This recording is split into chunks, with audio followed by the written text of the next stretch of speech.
Hi, everybody. This is Steel Rose's podcast. This podcast was created for women by women to elevate women's voices. I am very excited to introduce all of you to Julie Sedler. Julie is a chemical engineer by training, but a storyteller at heart. She spent years journaling and writing down her inspirations on random Post-it notes. In 2023, she released her first memoir, Watch Me, on how she transformed her life after divorce. She's also here to provide support to others as they unlock the next level and achieve their dreams. Whether you prefer one-on-one coaching or self-paced courses, she has the tools and expertise to support you every step of the way.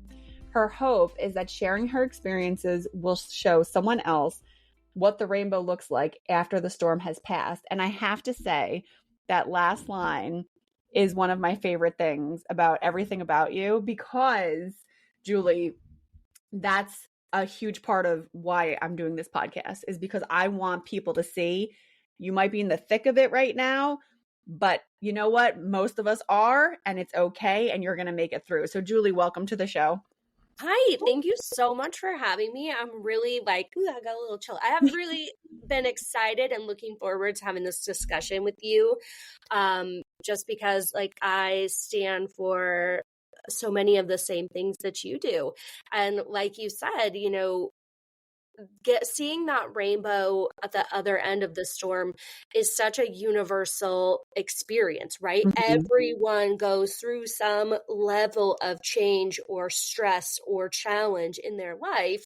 No one's immune to the byproducts of living, right? Like, we all have things that happen in our lives that we need to figure out a way to move through. And so my books, my experience is really highlighting some of those situations that we go through where we sort of feel like we're alone while we're experiencing these things. But the reality of that is that we are not alone. And so my book, Watch Me, really focuses on what happens when you get a divorce or you leave a long-term relationship, and all of the things that happen before, during, and after that. And there is this real potential for tremendous amounts of growth that accompany the tremendous amounts of pain. So I like to think of this as a way to kind of walk people through, holding your hand. You can experience something by reading this book, and it will touch parts and pieces of you where you can be like, I can really relate to that. And hopefully show you ways that maybe you didn't consider before about how there could be a silver lining, or how you could use that potential experience to up-level your life into something better. So that's really the focus of my books. That's the focus of my courses. That's the focus of my coaching work. And I bring to that, my 20 years of experience in the workforce to help people who, their big dream is to, up-level in their job, or whatever your dream is. It is possible. It is figure outable.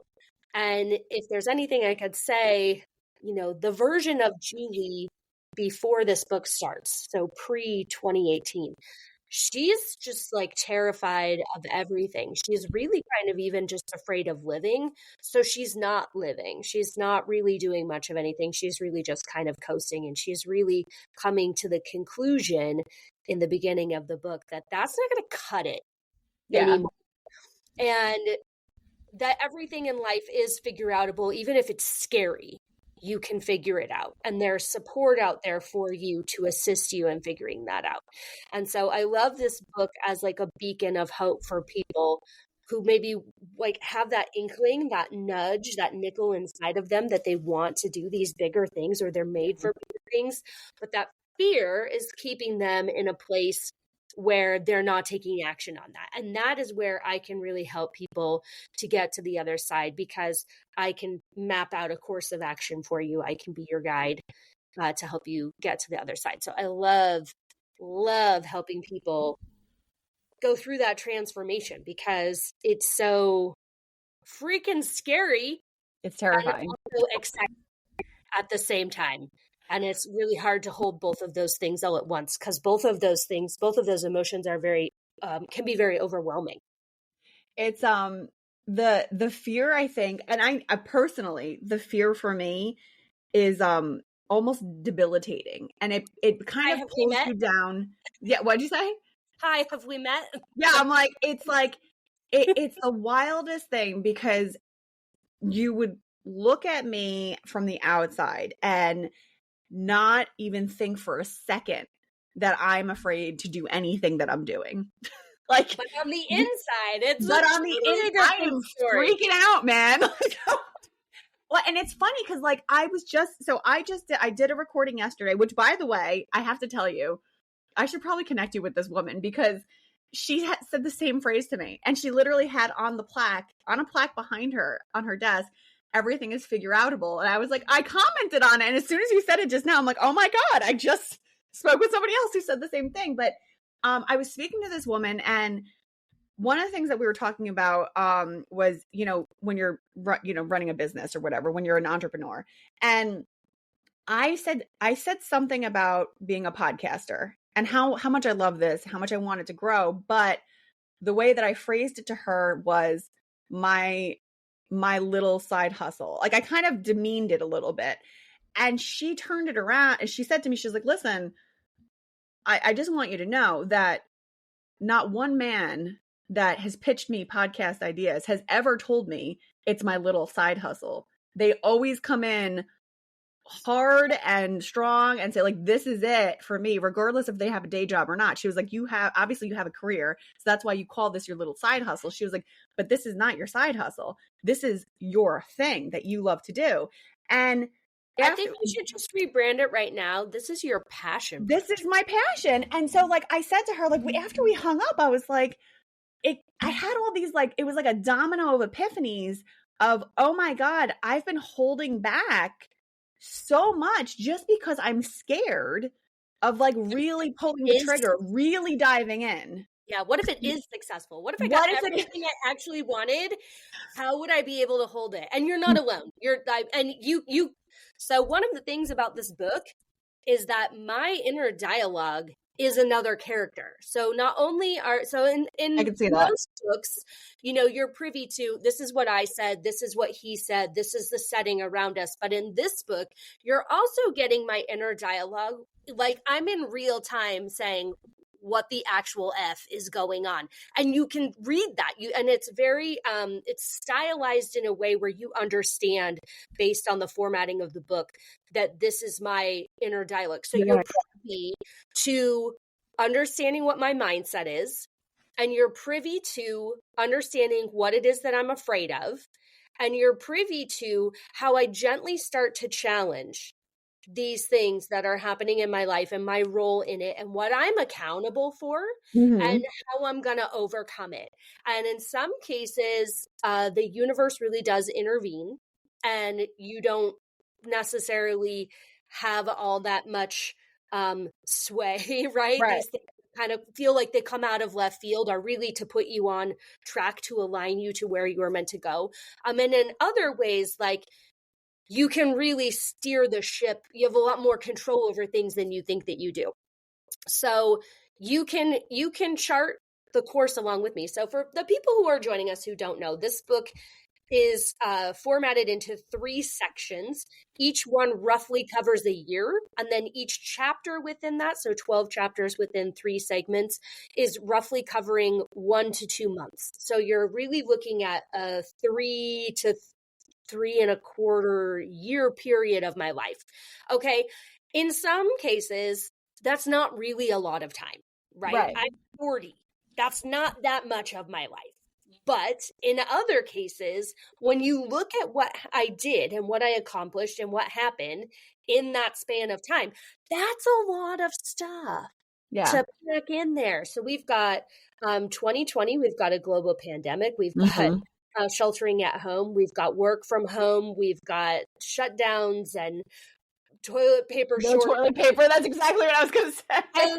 And I comment, like, I go to Target in like mid-March of 2020, and I'm like sort of falling into this panic buying. I'm like, there's not much on the shelves. And I'm like, seriously, this is all that's left on the shelves? Like, you've got to be kidding me. And then in other cases, you've got like the whole social distancing aspect, right? I get a divorce. My divorce gets finalized right after the stay-at-home orders go out. And I'm like, in any other instance, I would have been like, okay, yeah, let's get back on that horse. Like, let's go meet people. But you can't leave your house. You can't go meet anybody. And I'm like, I guess I'll be alone for a bit. That's fine. And then you've got this like need for self-introspection that sort of starts creeping in, where I'm kind of like, okay, what if I did listen to myself? What if I did entertain, like, doing a little soul searching? And so I turn to tarot, and I give myself I like that. granddaddy of all readings on New Year's Eve of 2019. I'm like, ooh, yeah, okay, I'm gonna get a divorce. Tell me how's my year gonna go? And I pulled the Hermit card, and I was like, What does that signify? It signifies being alone. Oh, it does? Okay. Being a light in the world.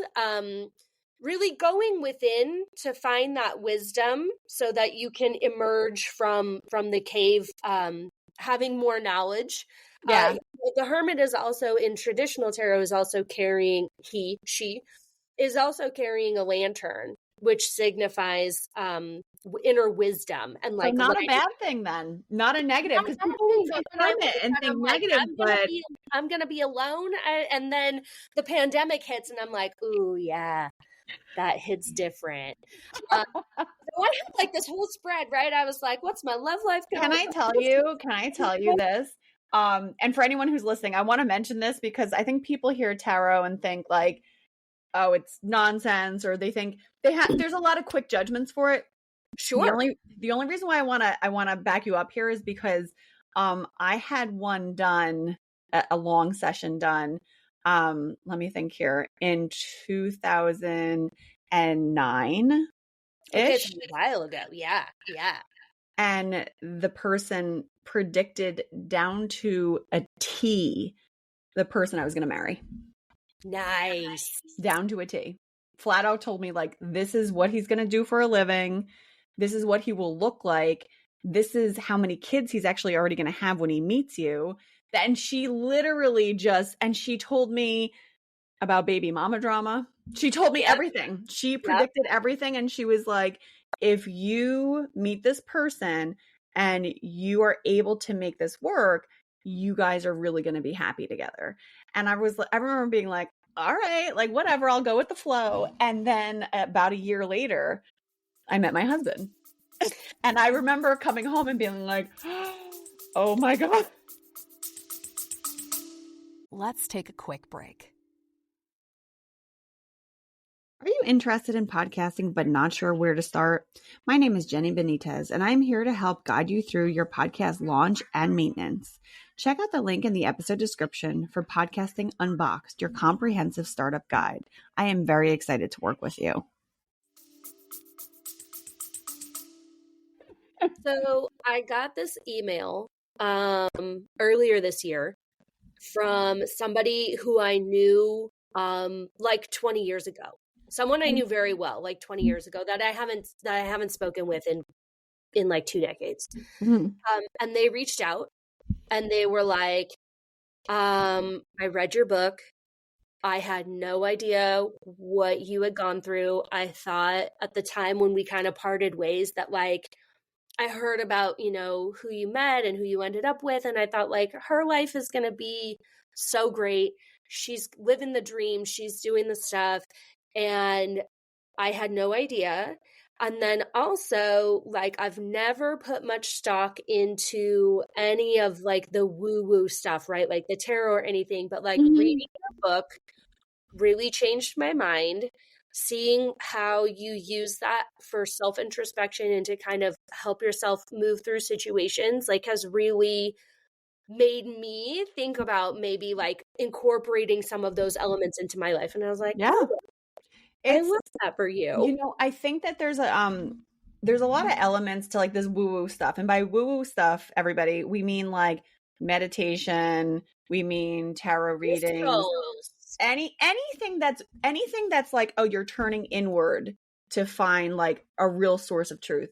It has gotten this bad branding. It has a bad rap at this point, and people judge it and they're like, oh my God, you're being ridiculous. That's not based in fact. I have people judge me, like quick judge me all the time. And I'm like, listen, don't knock it, because not only did I meet my husband, but through the techniques and everything, my whole life has changed. Through doing these practices, everything in my life has changed. This podcast came into existence because of all this. This book is like a book for skeptics, just right Yeah, here, like honestly, because you can see in real time like how things play out, and there's a lot of almost like Easter eggs, like things pop up and then a while later they get resolved, and like in such a like magical way that while I was living my life, I was like, this is such a cool story. Like I could be detached from it enough to be like, this is just such a cool story. I can't believe that this is like happening to me. I'm gonna need to write this down. I'm gonna need to put this out there, because this is just like I couldn't have orchestrated it any better. Right. In some cases, like I had a hand in things, but in other cases, like stuff just so magically came together that I had no part in, that I was like, that is just epic. And I have to say too, it's almost timely, because I jotted a note to myself. It's almost timely that the pandemic happened right after you got divorced, because it is, for a lot of people, it is very scary to be alone with your thoughts. And I think people are using, like, actually, I'm not even gonna say using. I think people are abusing social media because they're so scared of just being with themselves in a lot of senses. I think people will obviously abuse alcohol, other substances. Like they will look for any way to avoid just being alone with your thoughts, because that can be scary for people, especially if you haven't ever done that. And then, you really have to kind of look down that tunnel, and people are very intimidated and scared to do it. And taking that veil back and really facing things head on is the only way that you're really going to reach your best life and to really excel in what you are meant to be doing. Absolutely. So the full title of the book is Watch Me, Part Dare, Part Demand. But the sort of tagline that I've given it is, your new life will cost you your old one. Yeah. And so there's this whole part in the book where I'm reading this like morning devotional. And the one that I read that day is that life is sometimes mimics a trapeze artist, and that in order to get to the next rung, you actually have to let go of the rung that you're on. So for a moment, you are suspended in air. You are in flight. There is nothing that is like, no safety, right, in that moment, but you have your trust and your faith that you're going in the right direction, that the rung that you're meant to be catching, right? We don't just let go and just fall, with nothing, right? Most of us don't just let go with nothing in front of us, right? We wait until the right possible moment, and then it's really freaking scary, but we let go in support of moving to that next rung. And so I thought that was just a beautiful metaphor that day, because I would say a big theme of the book is, how do you actually let go? I kept saying that if I knew how to actually do the work, I would already be doing it. It's that I don't understand how. And so that's one of the big things that I highlight on my website is, I'm here to provide the how-to for your personal transformation. Let's figure out where you want to go. That's the biggest thing. I spent a lot of time in the book and in my own life trying to figure out, what is it exactly that I want? Because I didn't know. I wasn't ever moving toward anything because I didn't know where I wanted to go. So sometimes I was like, it's like throwing darts at a board, but you don't really know where the bullseye is. So you just like, okay, I'll try over here. I'll try over there. Like that's a big battleship, right? Like H9, I have no idea where your battleship is. And then eventually they're like, oh yeah, that's a hit. And you're like, oh, okay, I got close. I really like that thing. I got close, Once I figured out what it was that I actually wanted in my life, and that took reflection. I had to really understand what what was meaningful to me, what I wanted out of my life. Then I could start to kind of dial in direction. Okay, this is where I want to move. And then the iterative process wasn't quite so difficult because you really had like, okay, I'm moving in this direction. You had an idea of where you were going. And I think having that support system around you, or in particular, hiring someone to work with you, or hiring a guide, or having one-on-one coaching sessions or whatever. And I do a lot of those things. I use a lot of different modalities, right? I have some traditional therapists. I have an acupuncturist. I end up seeing a chiropractor. I end up seeing a physical therapist. Like, I have a lot of things going on in my life, and I try a lot of different modalities, some traditional Western ones and some more Eastern ones, to kind of work out what it is that's going to actually help me become the person that I want to be. And if I hadn't done anything, I would still be exactly where I was. So it's really important. How did you get to the point of deciding that? Because I reviewed your website. I bought your book, but I didn't get a chance to read it yet because I'm like so friggin' excited to read it. But I'm like, I feel, and it's funny because like I have a lot of authors obviously coming on the podcast, and I buy everybody's books, and I'm like, send me a signed copy, and I'm like sending books out for people to like sign. I'm like getting really ridiculous, but I love having all of you on. One of the things I wanted to ask you is, you know, I know you were journaling for a while, and it said like, oh, you would write stuff down on Post-it notes, like you just kind of wrote out everything.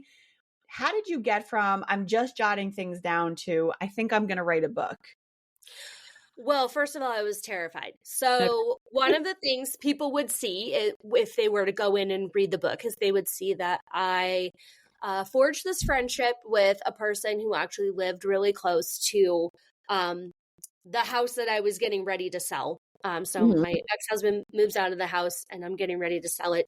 And this person lived nearby. And so she was in a similar situation. So we would spend a lot of time together. And she was like, oh, I journaled yesterday and like got all of my feelings out. And this came up and I'm like, what? And she's like, you're not journaling? And I was like, no, I was really afraid if I turn that faucet on, what's gonna come out? Like, am I prepared to see and deal with the reality of what comes out? And she was like, you got to be journaling. You've got to be getting this stuff down.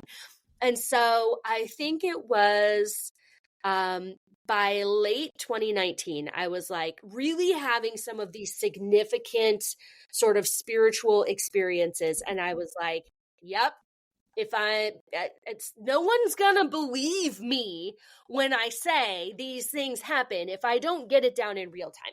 So I think I told like my sister that year for Christmas, I was like, I want a journal. That's what I want. So she got me a journal for Christmas, and I was like, oh, this is really pretty. I shouldn't like, you know, violate this by actually writing in it. You know, journal and it's just so pretty, and then I was like, no, I'm going to do it. I'm going to do it. And at some point, I started working with someone that might have been later in 2020. And she was like, if you're going to be a writer, just commit to writing every day. And I was like, so what's my journal entry going to look like? Dear diary, today I had killed Chip.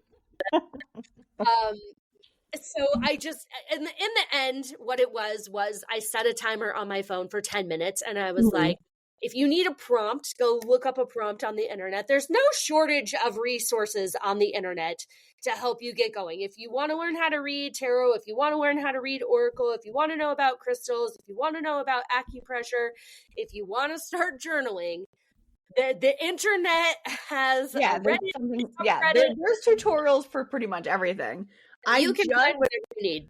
I just started journaling again. So I have always been a writer. I think I told you on my intro call with you, like I have this like, I've always written. And when I was in grammar school and all the way into high school, I was a creative writer. Like I loved it. I would turn out things and stories, short stories predominantly. And I just loved it. I loved doing it. And it stopped. Honestly, it's actually a little bit sad. It stopped and slowed down right after my parents separated. And it kind of just, all of that. Probably when you needed it the most. And it's, and that's why I'm like, it's a little bit funny that that's when it stopped, because that would have been probably the best therapy I could have had. But it stopped right around there when my mind pivoted from like, I love this so much, this is like my outlet, to I need to take care of my mom, and I need to really focus on like, what am I going to do in college? Like, I have to get a good job. I got to stop this nonsense, basically. So Yep. I stopped It writing didn't for have years. value.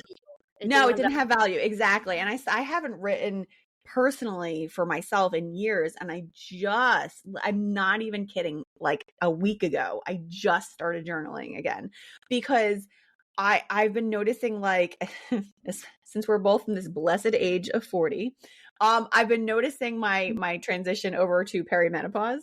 And I was like, That's oh, super fun, by the way. I was like, this is exciting. I'm going to have to chart this, because now, for all the listeners who are nearing in their late 30s or even in your early 40s, if you're in your early 40s, you already know what I'm saying. But I started noticing over the past year, like my moods going kind of out of control, like just stuff started happening that I was like, all right, I have to be better about this. So the journal is actually supposed to be like self-care for myself. So it's like 5 minutes in the morning. And I want to plug that, because the listeners know how busy I am. I'm like a friggin' lunatic all the time. So if I can find 5 minutes to jot down a page, and I'm talking like a small, not even 8.5 by 11, I have a small little book. And the other day, I only had enough time to write some affirmations down. That's all I had. That's okay. And that's all I wrote. I was like, yeah. All I have today is affirmations. I can't, whatever. And I just wrote down my affirmations for the day and closed the book, and then went on with my morning. That's all you really need to do if you want to start writing. It is. And so I'm going to actually, to provide some practical context for the people who are listening, here's my like low energy ritual for that, and for the times when I just don't have energy for anything. First of all, I carry my journal with me every day in my purse, because I can't commit to writing in the morning or writing in the evening. Like, I will write whatever, as long as I do it for the day. I like that, actually. I like that. I typically take a deck of oracle cards with me as well, like if I'm headed into my office or whatever. So my daily page looks like the date at the top. I have whatever my numerological number is for the day, numerology, because that helps. I plan out by that day. It's just like a little quirky thing that I'm sort of doing. And then I pull a tarot spread. So I pull 3 cards. The first card is what I should remember for the day. The second card is what I should expect for the day. And then the card below that is what I call the shadow card. It's like, this is the theme of both of these cards. So I write down what each of those 3 things is. And then I spend 2 or 3 minutes kind of ruminating on, okay, what do I think this is directly related to? Or do I think that this is coming up because of some reason? Or is this just something that maybe is coming through in the day and I just don't know about it? And then usually that's enough to like get me going. Like sometimes I'll like really be revved up and like I'll keep going, and like maybe I can get a couple of pages, or like I'll take walks on my break if I'm at the office. Yeah. And that's kind of like my time to like kind of put things together, and I'll come back and like jot down like whatever revelations have dropped in my head. So I'll jot that down as well.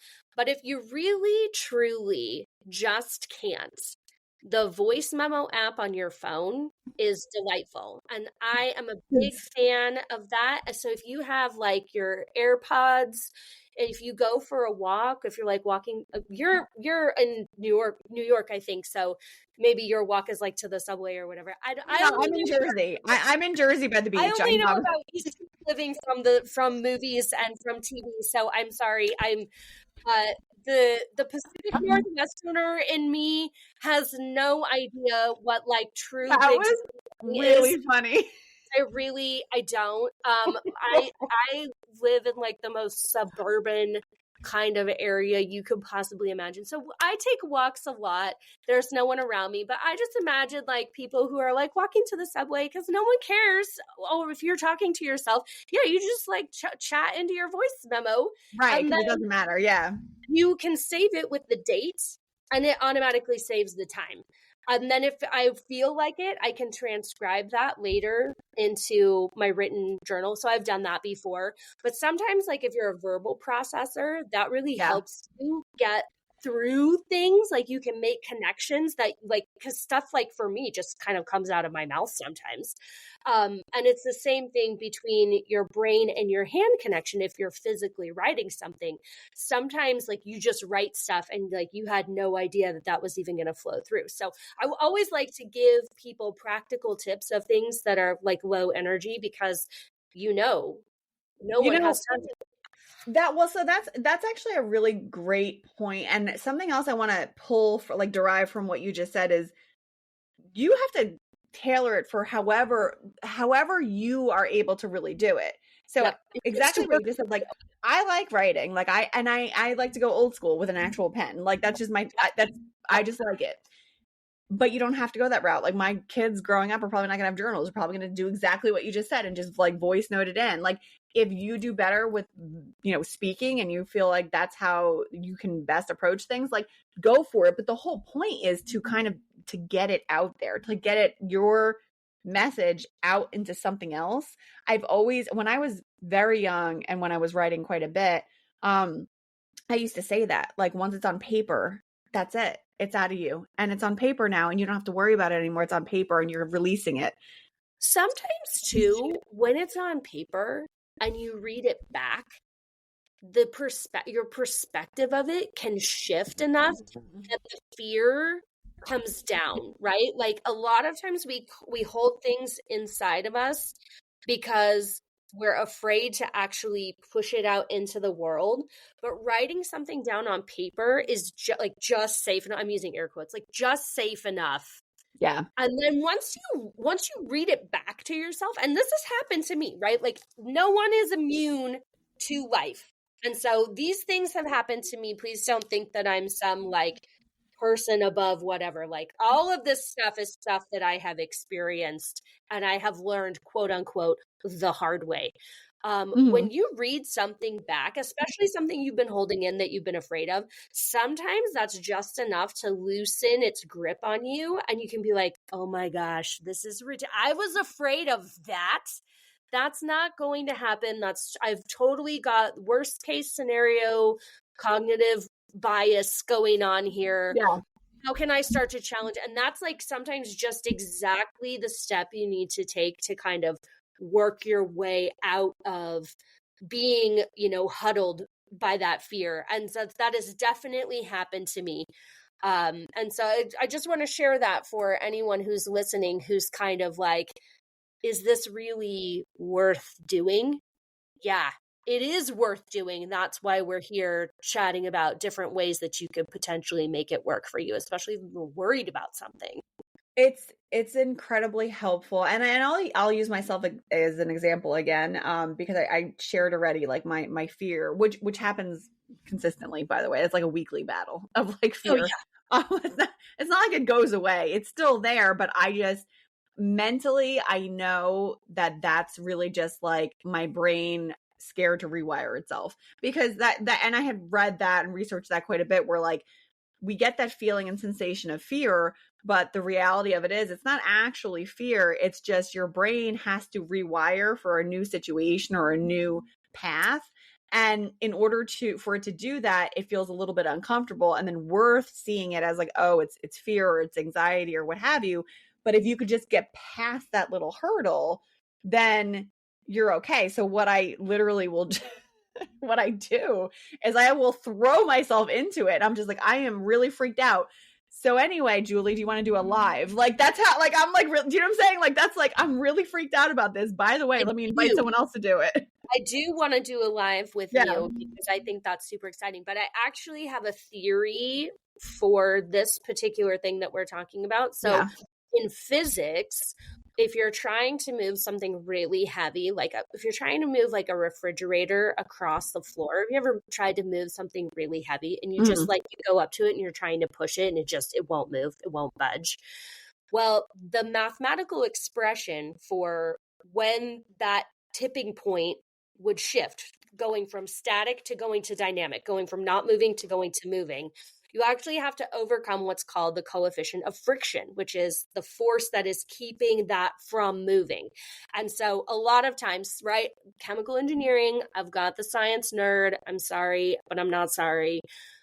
I think of it to myself in terms of what is the coefficient of friction here? What little thing do I need to overcome so that I can start to get that momentum? Because once you start moving the refrigerator, it actually mathematically does not take as much force as it does to start it moving. And that's exactly what you're describing here. Reforming the neural pathways in your mind, just like moving a refrigerator, takes a little more effort to get it going. But then once you get it going, it does not take as much effort to sustain that new thing. Just want to put that out there for people. That mathematically, I like that. I like it because you went to a factual, like, this is a legitimate, actual theory here. People, this is not woo-woo. Like, I might have gone the route of woo-woo, but like, Julie's literally saying, like, this is like pen to paper, reality speaking. Like, yeah, it's going to be tough, but once it gets going, like, that's it. And I always think to myself, like, if I, I mean, my life would be totally different if I didn't face the fear and lean into it. And I can't even imagine. I can imagine. I know my mom has the tendency to scale back from the fear. And that might actually be why I'm the exact opposite, because I'm like, oh no, like, I need to make sure that I'm doing things differently. But I've observed her over time where she will shrink back from certain things. Now, there's sometimes where I will say, and I've said to her, like, in defense of self-preservation, I think that there are some moments where it's okay to shrink and be like, you know what, I need to walk away from this. And I've said that, and I'm like, I'm an advocate of that.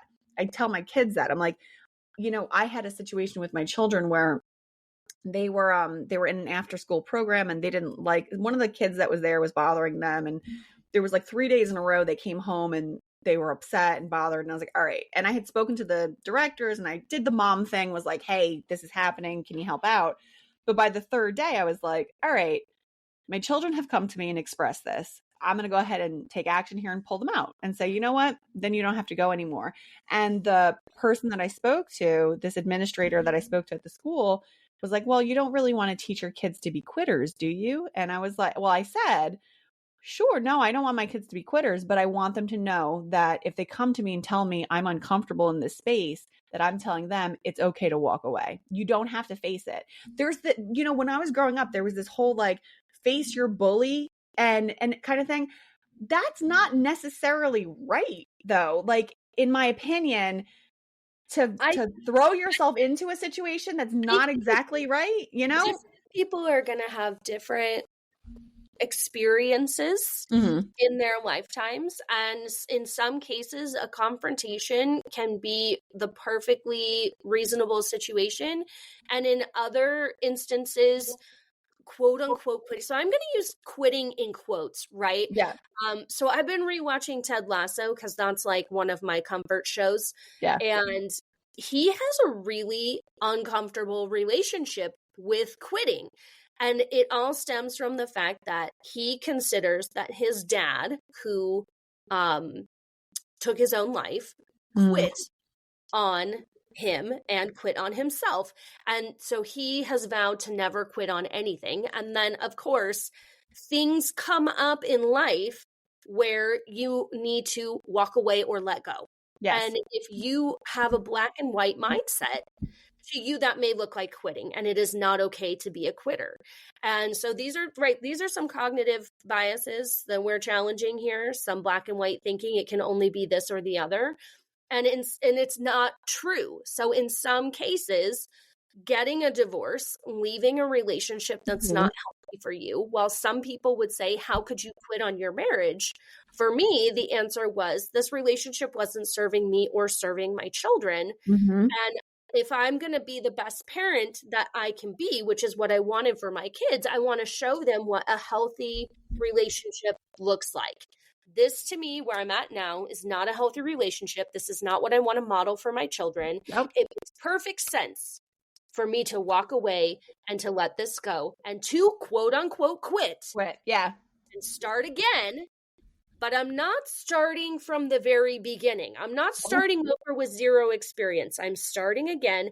So in that case, this is what I call it. I have failed forward. I have done something and it did not produce the outcome that I was looking for. And so now, armed with that knowledge, I can start again in an aligned direction towards what I want, because I have all of this information that I have collected to let me know what it is that I want to do. So in the case of your kids, probably you're not going back to that community center again because you reported an issue, and the way that they dealt with that issue was not satisfactory to you or your family values or what you want to teach your kids. So it doesn't mean that we're not going to continue to do after school programs. It means we're doing after school programs in places that we value the way that they're teaching our kids. We value it. So in that case, again, you have failed forward. You have failed with intent to learn, to go and do something else.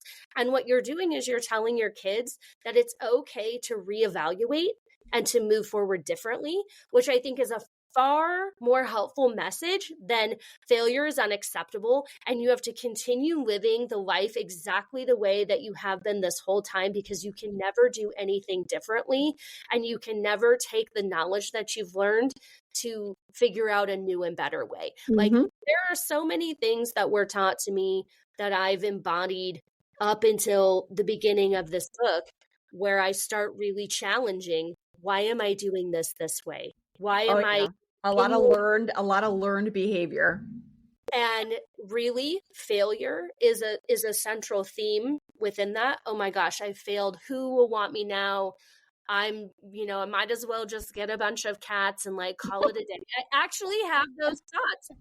And there's nothing wrong with getting a bunch of cats and calling it a day. I want to be very clear about that. Definitely not. Probably could have had a great life, but it wasn't what I wanted. What I actually wanted was to embody a healthy relationship so that I could show my kids this is what a healthy relationship is, so that when they get to their point where they're having relationships, that they have seen the dynamics and they have seen the ways that conflict is resolved, and they have seen the ways that people are respected and people are valued and people are cherished and adored and loved, and that they can take that into their life and their relationships and they can use that as experience as they move through life.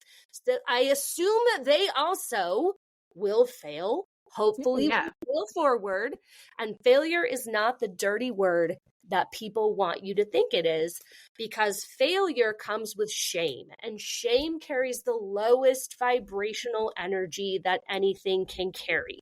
So the more we can detach certain things from shame, the easier it is to move through our life and to live life, because we are living at an elevated frequency when we can come at it from a place of curiosity. We can come at it from a place of compassion. We can come at it from a place of empathy.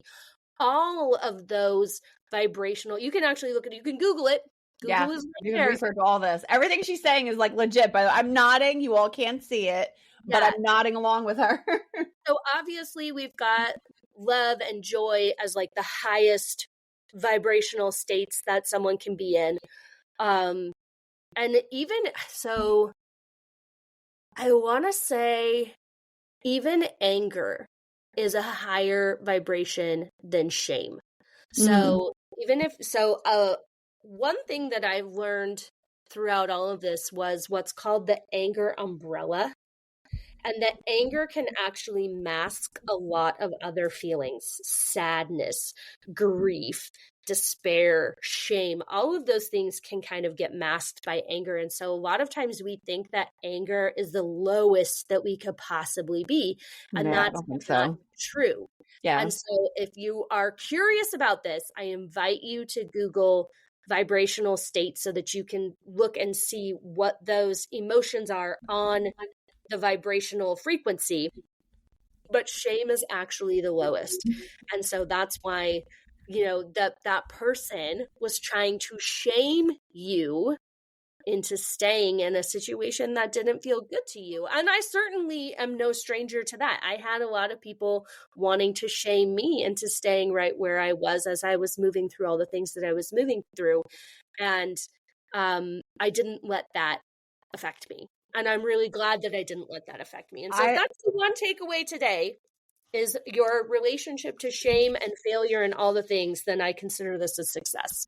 I have two things. So I've said like many times over that my husband and I like basically live by this. And I started doing this like when he and I got together, you know, obviously there's always opinions when there's a life change, right? Everyone has an opinion. Yes. And when you're looking to change your life, you will see that your circle of people around you will have, and even the people closest to you will have the strongest opinions when you try to make a shift to do something differently, because they are used to you as you are.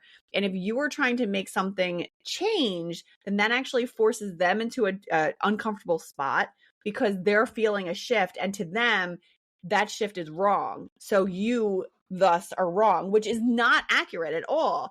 And the way that I managed my way through that when I went through that was I would literally take stock and I would sit quietly by myself in the car and I would just think to myself like, all right, are you happy with this, this, and this?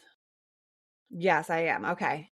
Does this make you feel good? Are you at peace with this? And I would literally just run through a couple things in my head and be like, okay, then I'm okay. Forget what everyone else's opinions are. This is it. And you have to operate in that fashion because at the end of the day, you are laying your own head down on your pillow. And so in that moment, you have to be okay with every decision you've made. Because if you're not okay with your decision, you have to take that by yourself to bed with you. And no one else is there bothering you and cheering you on or pushing you to do a different decision or what have you. So you have to be the most comfortable with it and the happiest with every decision you make. So regardless of who the person is, it could be your mother, it could be your sister, it could be your husband, it could be your children. People will have an opinion and you have to be able to say to them like, you know what, this is a path I'm going to take. I feel very strongly about this. I appreciate your opinion, but that's kind of it. Let's drop some really important practical knowledge here. So you're going to see that come up. I see it twice in two really specific scenarios, weddings and babies. People have opinions about weddings and babies. And if it's your wedding or your baby, you're like, this is supposed to be the happiest time of my life. And everyone is piling their personal stuff on you. So as someone who has had 3 babies and 2 weddings, let me tell you some practical things that you can use to get out of that, right? Okay. Number 1, no one needs to know but you. Okay. So what I mean by that is protect your peace, but also you are allowed to keep things private. So if you plan your wedding, don't tell anybody when things went the way that you didn't think they were going to go, because to them, that happened exactly how you thought that it was going to happen. That happened exactly the way that you planned it. If you tell people that that wasn't what you wanted, then they will know, and that will open up the door for them to tell you all the criticism. Yeah. Protect your peace and like embrace your privacy. But if that's not doing it, that's not cutting it, right? You've got people coming in. This is the second best piece of advice I can offer you. And that is, thank you for sharing XYZ. This is my decision to make, and I'm still working on it. And that's it. And that's it. That's it. You don't have to say anything else. You just walk away. You just let it go. That. Thank you for that. Yeah, thank you for that information. I've been in HR for a long time. This is what people don't understand. When you fire someone, the ideal situation to let someone go, 5 minutes. 5 minutes. Yes. Interesting. Hi, thank you for coming. This is the situation. We're going to help you get your things. Here are your resources. Goodbye. That's it. That's it.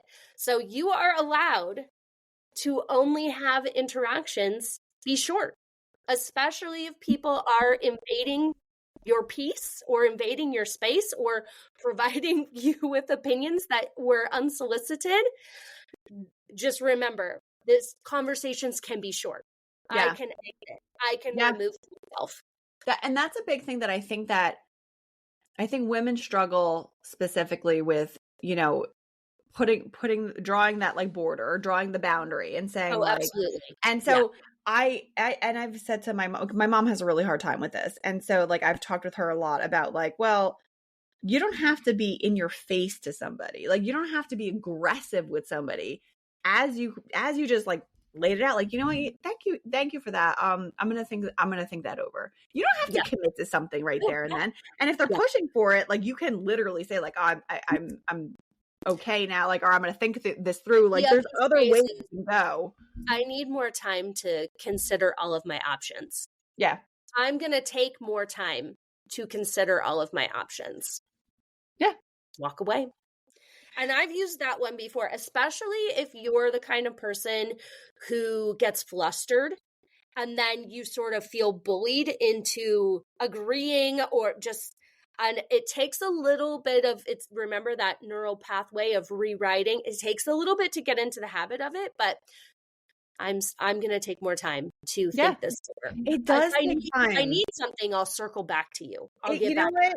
It does take time. And honestly, it takes a lot of practice, and you could fall out of practice. That was the other thing I wanted to mention too. This journey that Julie's talking about and that I'm talking about here, we're not trying to get to a finish line. We're trying to live life.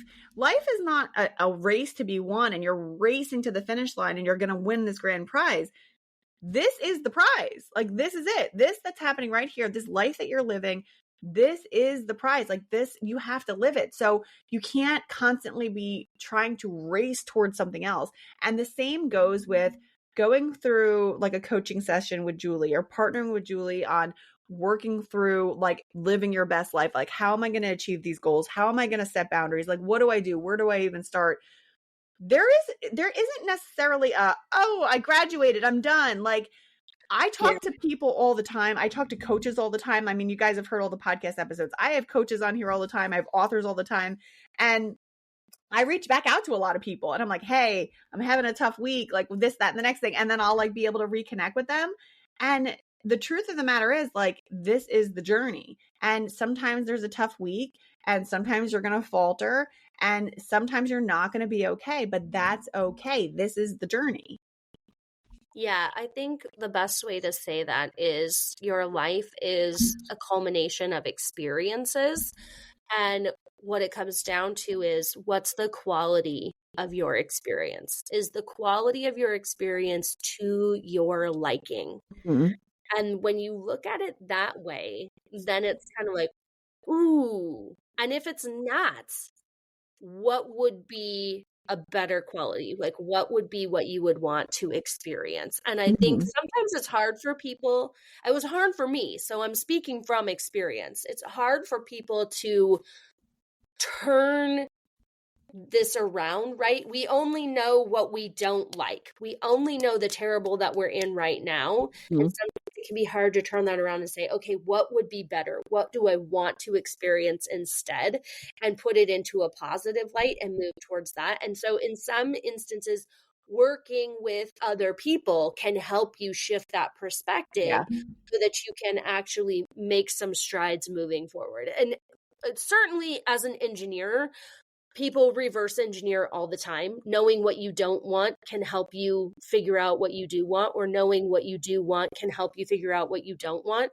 But sometimes it can be very difficult if you're living it, if you're deep in the experience, to figure out how to articulate what it is that you want to move forward. So in that case, working with someone else can be very helpful.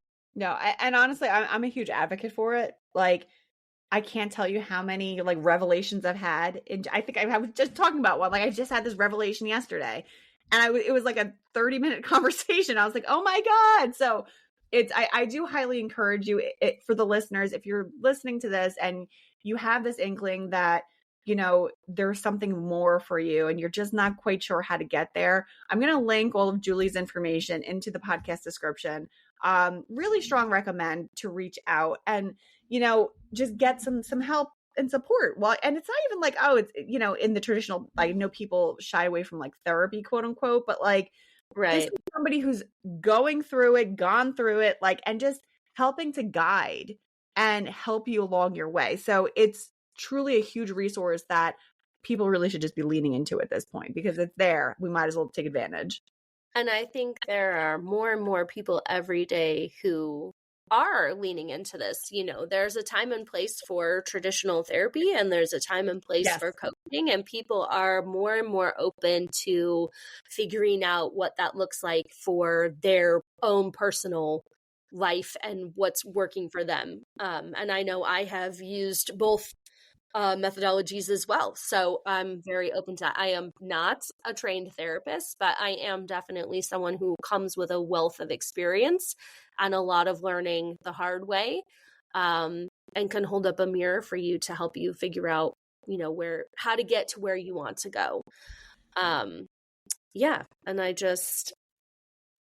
I've had people reach out to me after reading my book and say things like, you helped me realize I needed to leave this relationship. I had someone say, you saved my life. I didn't realize the kind of relationship I was in and that I needed to leave. Yeah. So I encourage people to reach out to me, because that helps me to know, you know, that I'm making a difference in the world. And I think everybody wants to know that the space that they're occupying in this world is meaningful. And so sometimes we get to a point where we're like, I don't feel like I'm living a meaningful life. I certainly had that feeling in my life before. And getting to this place where we do feel like what we're doing has meaning and we're making meaningful impact, that is the rainbow on the other side of the storm. And it's every bit as amazing as you'd think it is looking at the rainbow after the storm is over. It's great.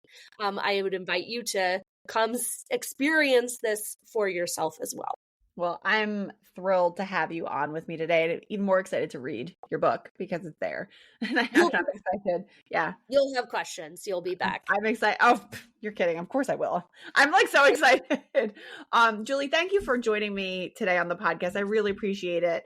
And you sharing your experience and your information with the listeners. Once again, thank you for having me. This was as every bit of delightful conversation as I anticipated it to be. So that's always a fun way to spend part of my day. I love getting to have conversations. Good. I'm so happy to hear that. Well, listeners, thank you for hanging out with us today and listening in, and we will catch you on the next one. Take care.